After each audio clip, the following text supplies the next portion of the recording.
So it's been nearly 3 years since I was able to get back in and hit a full camp. Reasons being, obviously, the world stopped in 2019, so there was no competitions going on.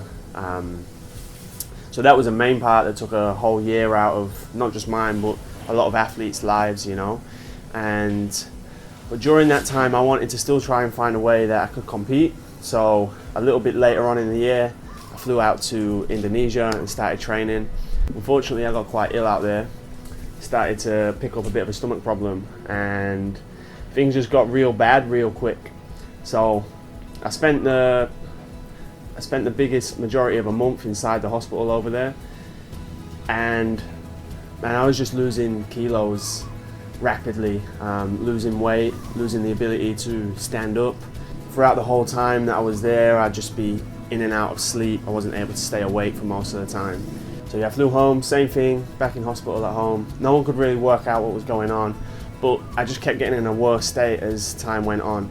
I mean, within a month, I'd lost, at this point, maybe 8 or 9 kilos, and was struggling to stand up.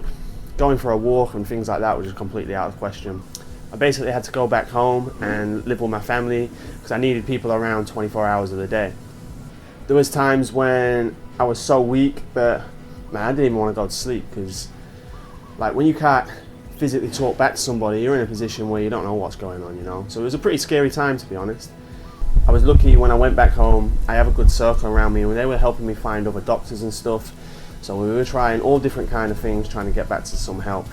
Luckily, I managed to get things on track a little bit, and I'd be able to do things like stand up, which sounds so small, but at the time was a real big win for me. So I'd been laid down in bed for weeks, and just to be able to stand up was like a big achievement at that time. Once I was able to stand up and move, I started being able to walk around again, and I tried to go to the gym, and that was just fucking terrible. So I'd go in, I'd be able to hit the pads for 30 seconds or so, absolutely exhausted to the point where I had to sit back down, and then I would go home and I would just collapse and I'd be asleep for like 20 hours again. It would just wipe my body out. And my coach and my family were obviously like, look, you don't need to be going into the gym and using that little bit of energy you've got, like use it to recover. But that's the only way that I could motivate myself to get back up and get back into it, to know that I was back on some form of track, being back to where I wanted to be. That was huge for me. So as the weeks went on, I just kept my focus on that. 1 week I could hit for 30 seconds. A week later I could hit for a minute. After that I started maybe being able to do 3 1-minute rounds. And then I was back up talking, making dinner, and things were a little bit better, but I had a long way ahead of me, you know. It's hard to go from one aspect of your whole life being a professional athlete and pushing yourself every day, mentally, physically, in all them aspects, to go into a situation where you're so vulnerable that you can't even stand up anymore. So about 5 months into the whole thing, I started to put a bit of weight back on. I can get back to training lightly, moving around, and I'm independent again, which is the biggest thing.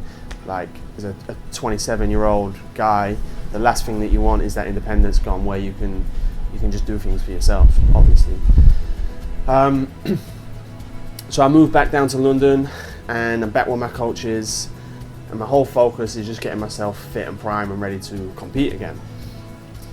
So about a month after moving back, I'm still in no position to be even training hard and stuff like that, you know, but I see a post on Facebook that the #1 ranked guy, amateur MMA fighter in England, his opponent had pulled out. 24 hours notice, nobody would jump in and fight him, and I was just a few weeks of being able to stand back up. I spoke to my coaches, who's kind of like, man, I don't know if this is a great idea, you know, you're about 3 sparring sessions back into being able to move around. The last thing you want to do is go and fight the #1 guy here. I mean, he's a great fighter, he's ranked #1 at featherweight, lightweight and welterweight, you know, so even when you're fit, that's a big task. But in my head, I just wanted something to cling on to be able to strive for and go for. So I called the promoter and I'm like, yo, I can make weight. I'll make it now, I'll head to the sauna, I'll hit the weight, I'll jump in and fight this kid. And even then we got some back and forth, but eventually the fight was made, and 24 hours notice I was able to jump in and fight the #1 guy.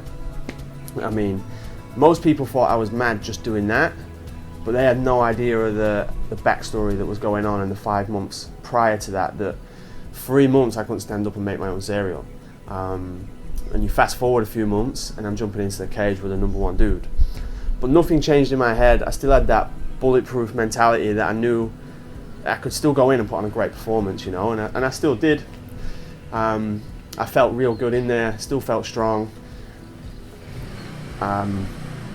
They won by decision, but I still put a great account onto myself, and it was a great stepping stone for me to realise that, okay, I can still build myself back up here.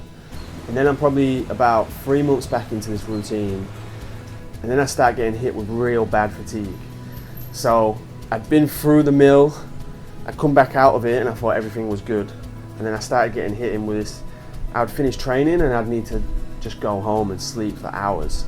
But training's like all I do, so I would train, I would come home and sleep for a few hours, and then I'd pull myself back up and I'd manage to try and drag myself to training again. Ended up saying to me, she was like, look, this isn't normal, like nobody's training and then just collapsing for 8 hours at a time. And there'd be times I'd come home from training and I'd just be laid in bed lifeless. I actually listened to him for once and went to the hospital, and the doctors were like, look, you're about a week away from having your whole stomach cut out. Like, your stomach's a mess. And I was like, right, okay. I thought I was just going for, I'd just turn up, they would say, yeah, look, you're pushing yourself too hard, maybe calm down a little bit, and I'd be on my way again.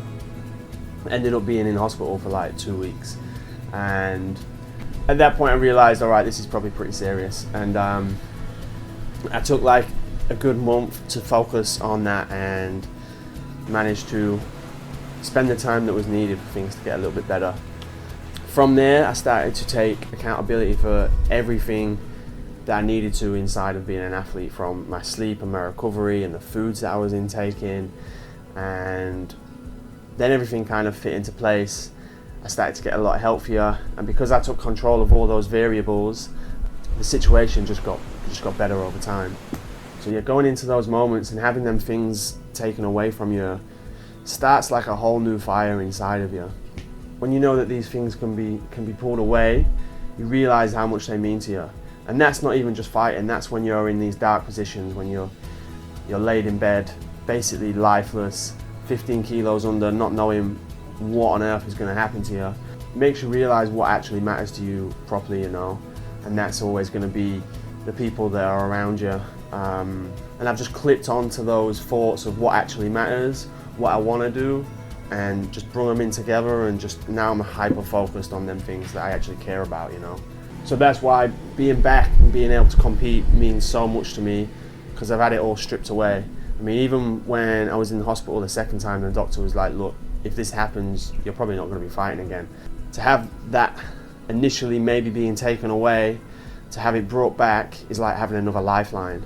And yeah, it's just sparked a whole new thing in me, and I'm so hungry to get back out there and get to the level that I know I can compete on and start showing the world who I am and what I can do. So as I say, tomorrow night's the first time that I'm back in 3 years, and I'm fucking pumped to get back in there, you know. This isn't just a hobby, this is my whole life, and when you've gone through things like that, man, there's nothing that nobody's going to do inside to me in the ring or the cage that I'm not going to come back from, you know. I'm going to be a hard motherfucker to kill inside there, so I'm buzzing to be back competing. I'm going to hit this one Saturday night, put on a real masterclass performance, and then I'm just going to have the ball rolling and get back to where I know I need to be.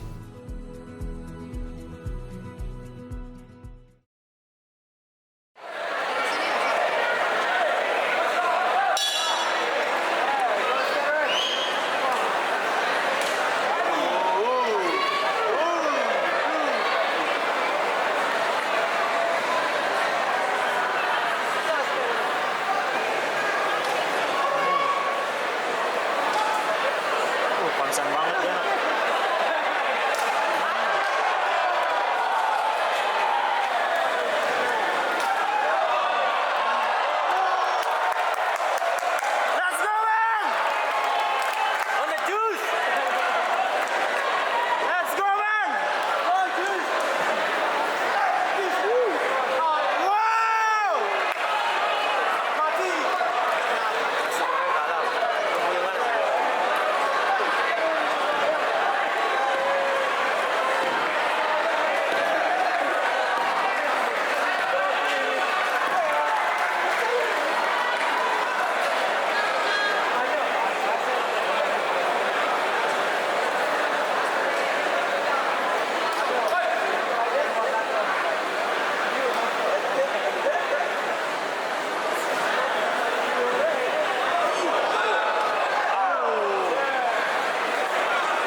Time champion bang.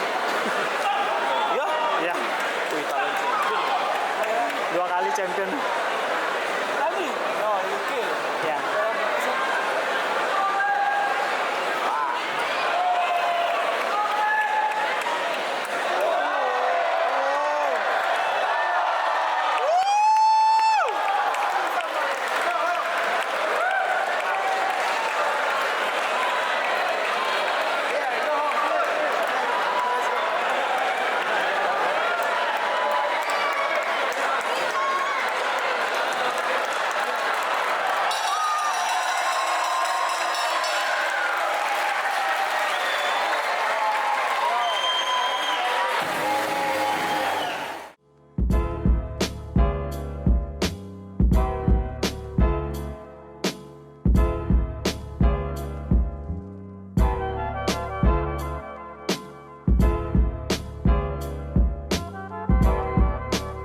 Feels great to finally back in the ring.